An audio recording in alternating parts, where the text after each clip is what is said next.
That last match with Lucky Dime is Down for the win. Lucky Dime for the win. That was a really fun match to catch. We are going into another round 3 match. And how are you enjoying everything so far, Jonti? Oh, I'm having a blast. I'm really enjoying it. My biggest thing is just how much of a diverse set of decks we're seeing today. Like we're starting to see a couple of things creep up now as we're getting a little bit further into the day, but it's just awesome to see so many different options that are viable. It's really exciting. Absolutely. And it sounds like all the players there and everyone is having a great time in Atlanta. So let's go ahead and take a look at our next match. What do we have playing? There we go.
Absolutely. And it's just free value if you can get them down and stick. Because it's basically, at the moment, every song he plays, first of all, he's getting the value out of the song, but then also it's just getting him a lore.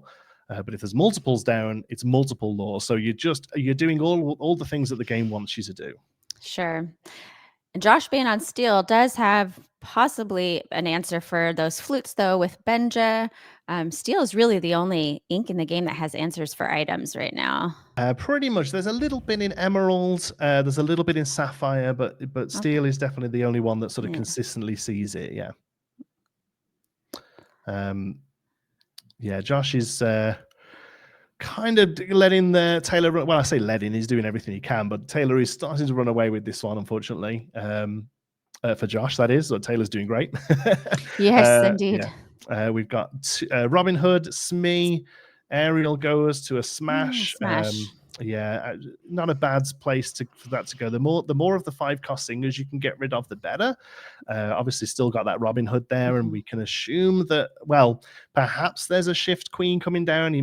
Taylor may not have turned the queen sideways if he had it, but all those 5-cost singers are really key to Taylor's game plan. Sure. And with Robin Hood, like you said, he can probably sing most any song that he might have in his deck. With Steel, you got Grab Your Swords, Whole New World. We already saw one, but he may have some more. And is that a bare necessities, I see? It sure is. So we get to have a look at what we're going, see how close we are. Oh, wow.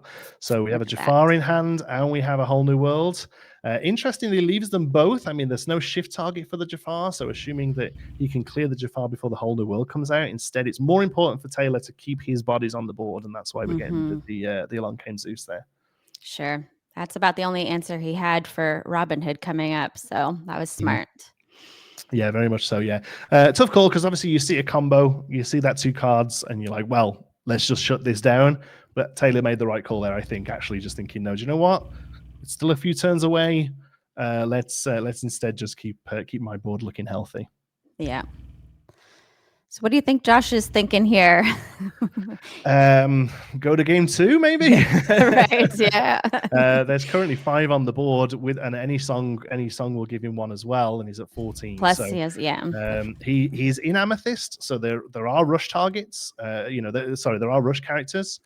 But yeah, there we go. We're going to game 2. And he's calling it the game. I think even a Fox going into Robin Hood there, I forget how much damage Robin Hood on, but even Fox going into Robin Hood there, it's still any song will have probably got the win there for Josh. So I think, handing that one over, saying good game and shuffling up and going into game 2, I think is definitely the right call there. Sure. Yeah, that losing that Jafar may have hurt him, I think, a lot. Yeah, absolutely. There's one of the big, shift is very strong in this game, right? Bringing down a character and being able to use their abilities straight away is very powerful. But because of that, the shift targets are just that. They are huge targets. So a lot of pieces in the game are purely there just to get rid of them. And how often you see, a lot of them removed. Imagine never playing this game before, but understanding what a vanilla 2/2 is, but seeing people throw, banishing spells into them, throwing stuff into them to get rid of them. You think, why are you putting all your resources into getting rid of this 2/2? And it's just because they know what's coming and they know what wants to happen. And exactly, you saw it there with the Robin Hood. The larger one became Ink. And again, with the Jafar, it wasn't able to get it online. I would love to see it go. I would love to see the Jafar happen. I don't play combo decks, but I love watching them pop off. So, let's see maybe if in game 2 it happens. Let's see what they do. Right, so Taylor went first last round, so Josh will lead off. So what do you think he's mulliganing or altering his hand for here? Oh, it's tricky, this one. They're both playing similar sort of play lines. Really, it's going to be sort of control the early game with steel removal to get your bigger hits online. Obviously, Josh's bigger hit is that Jafar wheel combo. Taylor is just getting the big steel bodies down. So they're both probably looking at doing similar things. But this is a bit of a prisoner's dilemma. Do you get rid of your low-cost things because you know your opponent will have the removal? Or do you keep all of your removal because you know your opponent will have low-cost things? It's a tricky one, this, really. It's not a mirror, of course, but the early game for both these decks is a little similar, honestly. Yeah.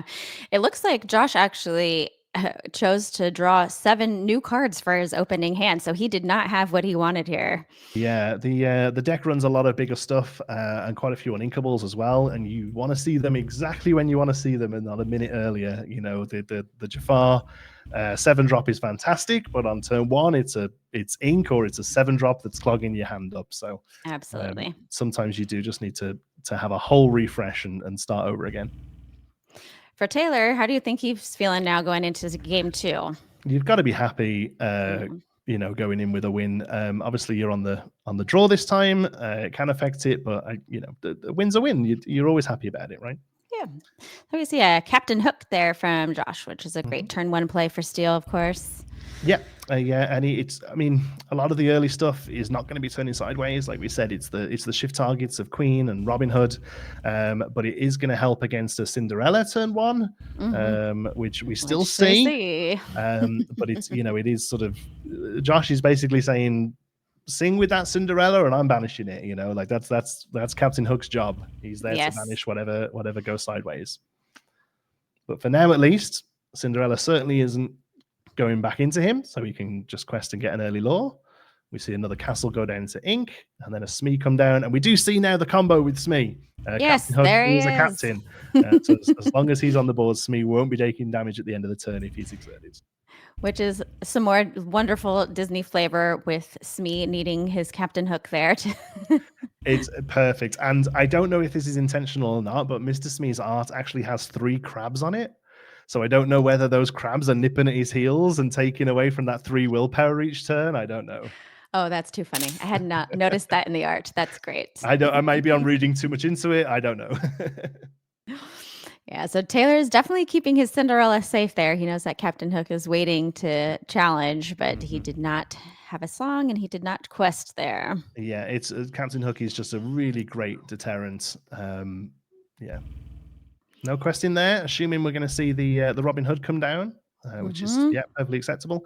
And then we also see a Tinkerbell. I think it might be the first one we've seen these today. Obviously, Giant Fairy still seeing a lot of play, but the shift target for her is actually seeing less. People are often quite happy to sort of hard play her on 6, but she still does a lot of value if she's coming down on 4. And because of that, we see Taylor use a Along Came Zeus there to get rid of the shift target. Good play. Yes. Good play.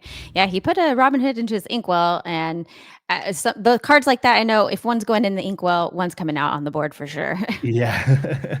Yeah. So the only time you really want to get rid of your huge bombs is if it's to play another version of the huge bomb. Yeah. Josh is having a good think here. Gonna get rid of that Robin Hood. It's not, a 2-for-1 trade is never great on challenges, but it's a big threat that needs to be getting rid of, especially if he wants to try and set up a combo with a Jafar. Although we did see one get inked there for a rabbit. Yeah. And I think that Josh is running low on his hand. I think he only has 2 cards in hand. I can't quite see. Yeah, and Taylor's still pretty loaded. Josh would, even without the Jafar, Josh would probably like to see a whole new world here. But you got to play the cards you've got.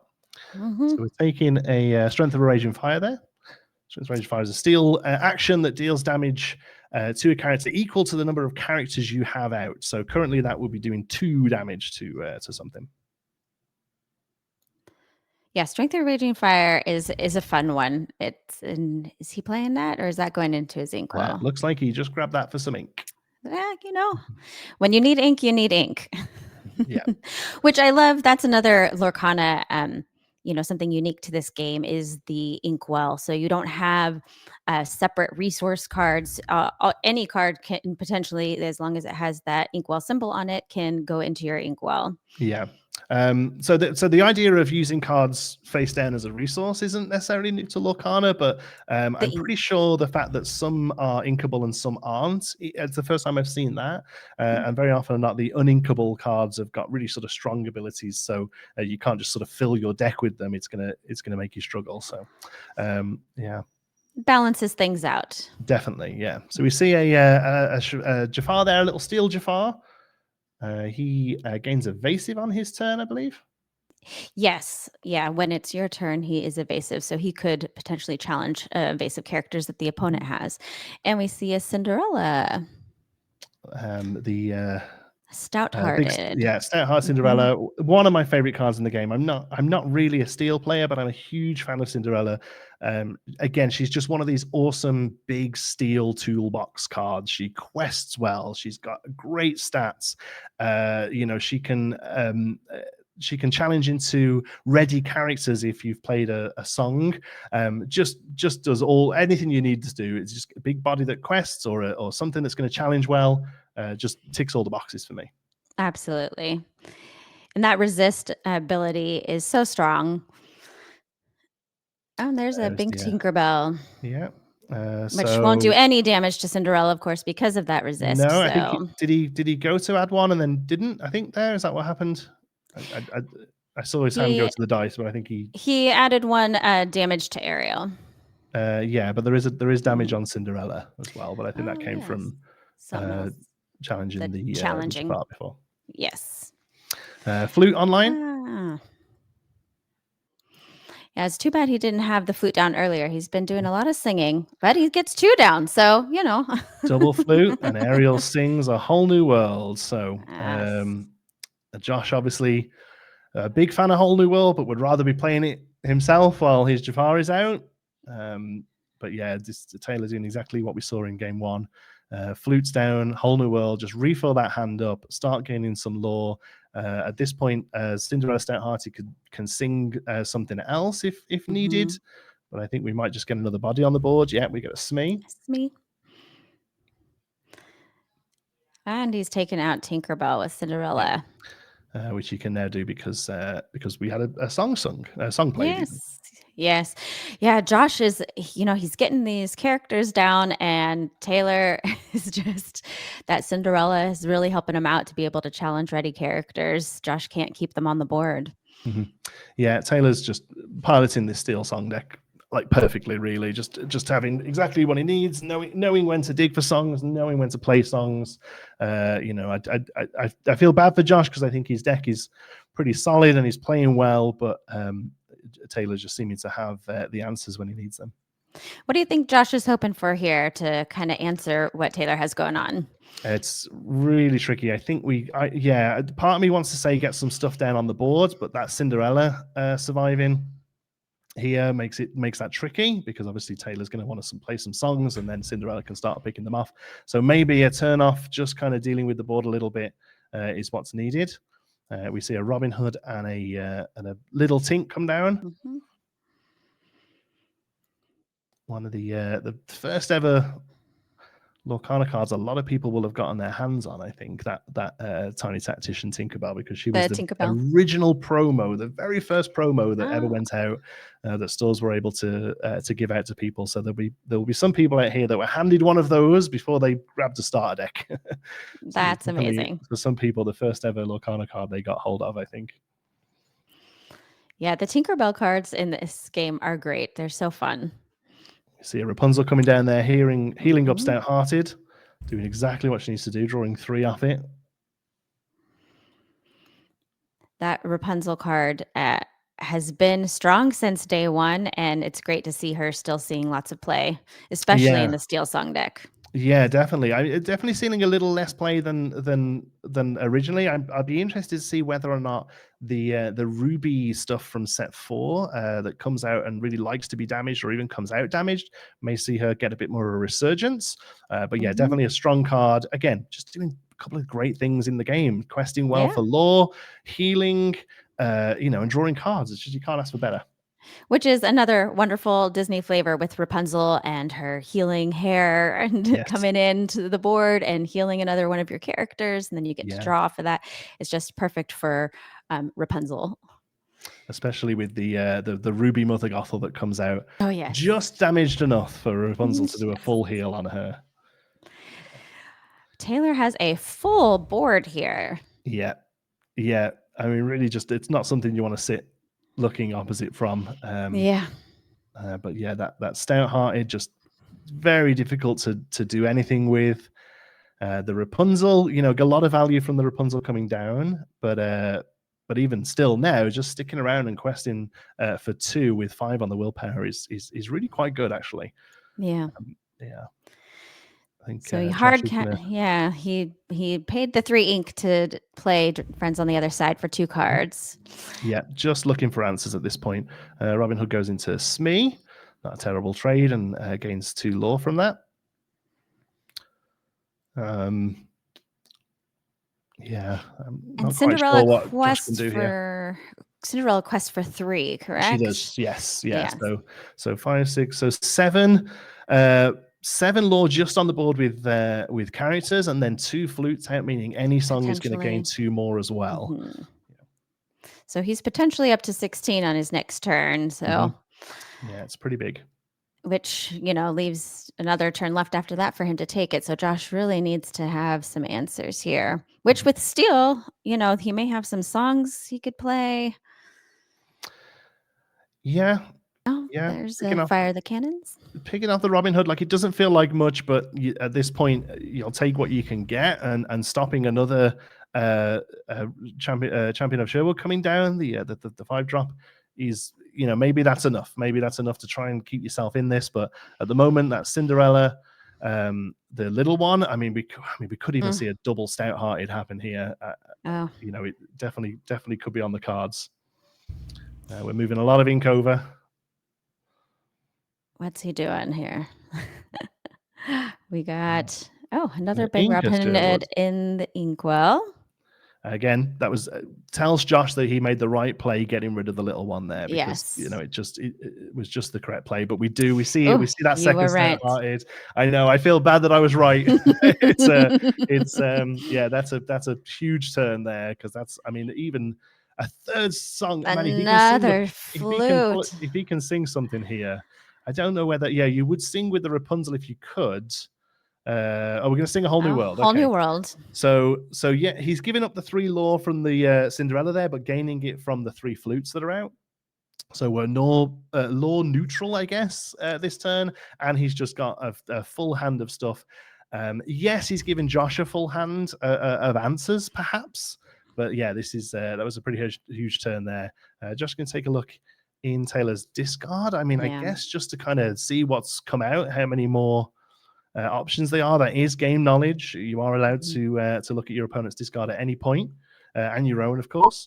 You just can't look at their hand unless a card says otherwise, and you can't ever look at inkwell, either yours or your opponent's. So we see Along Came Zeus there get sung by the Rapunzel, which is really too bad, because that Robin Hood was really helping Josh out here, and to see it goes. And then he's singing with her. He sang some songs, so he gets 3 lore off of those flutes. Yeah, and then 3 off the Cinderella, just the other Cinderella. Just quest in there. Yeah, so that's interesting. I part of me thinks I'd have probably played that a little bit more aggressively, but I think probably the right call there for Taylor to think, no, do you know what? I can't just turn everything sideways here. There's still a lot of options for Josh. Sure. So I think actually maybe dealing with the board as well, it was probably a good call. And now we're sitting on 9 ink on the board, which is enough. The Robin Hood could be shifted, which is even more. Again, any song that's sung is 3 from the flutes. So I feel like it's in the bag here for Taylor. Yeah, it seems like game. We'll see what Josh can do. I got to give credit for Josh for playing it out. There's no reason not to. Always Let's see here. So 2 damage there on Rapunzel. And then smash. Yep. Yeah, and we never ended up seeing Jafar come out. No, unfortunately, a lot like that. The Beast Relentless we saw before.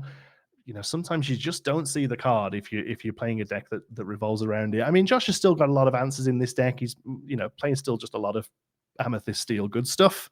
But yeah, I'm always a big fan of seeing combo decks go off. So 6, 7. So any song here, song, a shift Robin Hood, we'll take it for Taylor. Yep. We are down a flute. Benja did the best he could, but it's still probably not enough. We're questing, which makes me think there's a song in hand. Chances of there not being is pretty slim, I feel, at this point. Yep. Looks And like then we he's go got something coming out. There it grab your is. swords and 2 on the flute for the win for Taylor. There we go. Good So game. 2-0 for Taylor there with Steel Song. Yeah, you love to see it. Like you said, yeah, Taylor was really piloting that Steel Song deck as good as anyone could hope for, and he was getting the cards that he needed in hand. And yeah, that was a really good show for him. That was awesome. Thank you so much for joining us, folks. We will we'll be heading off for a bit. We get a break now, so you'll be with Brandon and Liam for round 4. We'll see you in round 5. Round 5.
back down to the floor here at the Lorcana Challenge. I'm here with Taylor. You just won your match here 2-0. And look, I saw a sweet deck here, but the first thing I wanted to ask you about is you were telling me you have a favorite character in Disney and a really good reason why they're your favorite character. Yep. Growing up, my favorite character was Donald Duck. I've had a speech impediment my whole life. I have a stutter, so growing up and seeing Donald Duck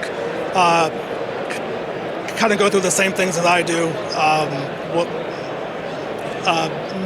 left an impression on me. Yeah, it's really cool when you get to see something like that kind of help you through it, especially as a child. I know that had to be a big help. Speaking of big help, you were playing Steel Songs here in this match, and you have a little bit slightly different version of the deck and a little bit changing in the normal build that helped you out, and we got to really see it there in that match. Yeah, normal Steel Song lists only run one of the Cindy Stouthearteds. I run 3 personally. I like to see it, so I was able to get 2 on board and just put a lot of pressure on my opponent. Yeah, well, Taylor, great job this round. Hopefully the changes in your deck lead you to more wins as the day goes on. Great. No, thank you so much.